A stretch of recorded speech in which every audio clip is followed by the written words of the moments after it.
Russia Iran చైనాలకు సంబంధించినటువంటి చీఫ్స్తో meeting అవుతూ ఉండటం అన్నటువంటిది కీలకం. ఏంటి, ముగ్గురు సెక్యూరిటీ చీఫ్స్. వాస్తవంగా అమెరికా రష్యాల మధ్యన ఒకప్పుడు కోల్డ్ వార్ బహిరంగంగా నడిచేది. అంటే మనం అటో ఇటో ఉండాలి, అమెరికా వైపు రష్యా వైపు.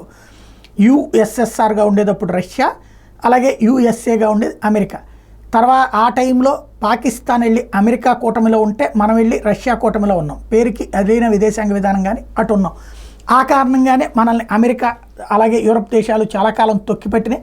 కాశ్మీర్ లాంటి అంశం సుదీర్ఘ వివాదంగా ఉండటానికి, ఐక్యరాజ్య సమితి పరిష్కారం చేయకుండా ఉండటానికి వీటన్నిటికి కూడా కారణం అదే. ఇప్పుడు అందుకే నరేంద్ర మోడీ వచ్చాక అటుదిటు చేసి ఇద్దరితో సమాన దూరం పాటిస్తూ, ఇద్దరితో సమస్నేహం పాటిస్తూ సెటరైట్ చేసుకొచ్చాడు.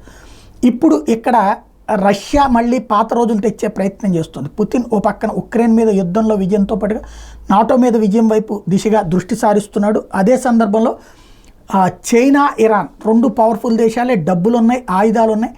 వాళ్లతో కలిపి ఒక జాయింట్ ప్రణాళిక రచించేటటువంటి దిశగా సాగుతున్నారు. అంటే రేపు పొద్దున ఏదైనా సరే ఒక దేశం మీదకి దాడికి వస్తే మిగతా దేశాలు వచ్చేలా కనుక ఒప్పందం ఇప్పుడు నాటోలో ఎట్లా కుదిరిందో అట్లా వీళ్ళ మధ్య జరిగితే ఇక ప్రపంచ యుద్ధం దిశగా వెళ్ళేటటువంటి పరిస్థితి అవుతుంది.